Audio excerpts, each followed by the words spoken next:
اعوذ باللہ من الشیطان الرجیم بسم اللہ الرحمن الرحیم۔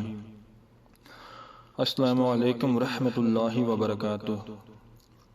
دوستو، امید کرتا ہوں آپ سب خیریت سے ہوں گے اور آپ دوستوں کے لیے ایک اور ویڈیو کے ساتھ حاضر ہوا ہوں۔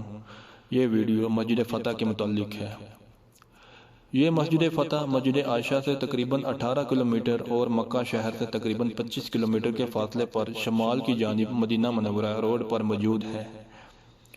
مکہ مکرمہ سے مدینہ منورہ جانے والی روڈ کو طریق الہجرت بھی کہتے ہیں۔ وادی جموم کا دوسرا نام مری الزہران بھی آیا ہے۔ 10 رمضان 8 ہجری کو رسول اکرم صلی اللہ علیہ وآلہ وسلم مدینہ سے 10,000 کا لشکر پرانوار ساتھ لے کر مکہ کی طرف روانہ ہوئے۔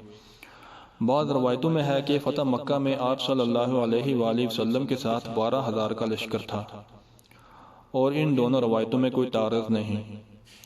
ہو سکتا ہے کہ مدینہ سے روانگی کے وقت 10,000 کا لشکر رہا ہو اور پھر رستے میں بعض قبائل اس لشکر میں شامل ہو گئے ہوں، تو مکہ پہنچ کر اس لشکر کی تعداد 12,000 ہو گئی ہو۔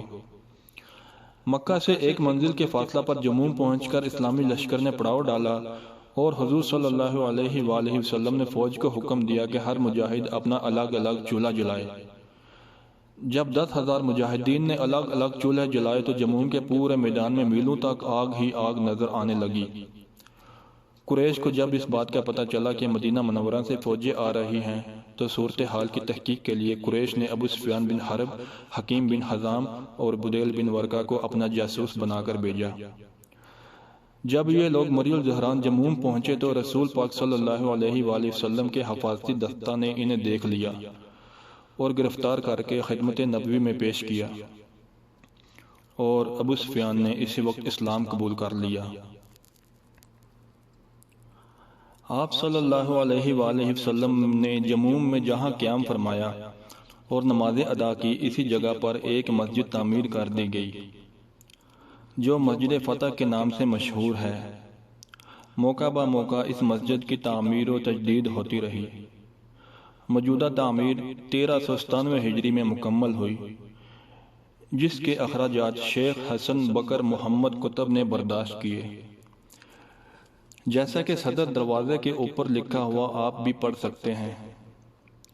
مسجد کا طول قبلہ کی سمت 20 میٹر اور عرض 15 میٹر ہے۔ کل رقبہ 300 مربع میٹر ہے۔ مسجد کے بائیں سمت ایک بلند مینار ہے۔ مسجد کے قریب ایک بلند و بالا پانی کی پیلے رنگ کی ٹینکی ہے، جس سے جموم کے علاقے میں پانی سپلائی ہوتا ہے۔ طریق ہجرت سے گزرتے ہوئے اس مسجد کا سفید مینار اور پیلے رنگ کی ٹینکی نظر آتی ہے۔ تو دوستو، امید ہے آپ کو اس زیارت کے متعلق معلومات کافی پسند آئی ہوں گی۔ انشاءاللہ اگلی ویڈیو میں ایک اور زیارت کے ساتھ حاضر ہوں گے۔ اللہ تعالی ہم سب کے ایمان کی حفاظت فرمائے۔ آمین بجاہ النبی الامین صلی اللہ علیہ وآلہ وسلم۔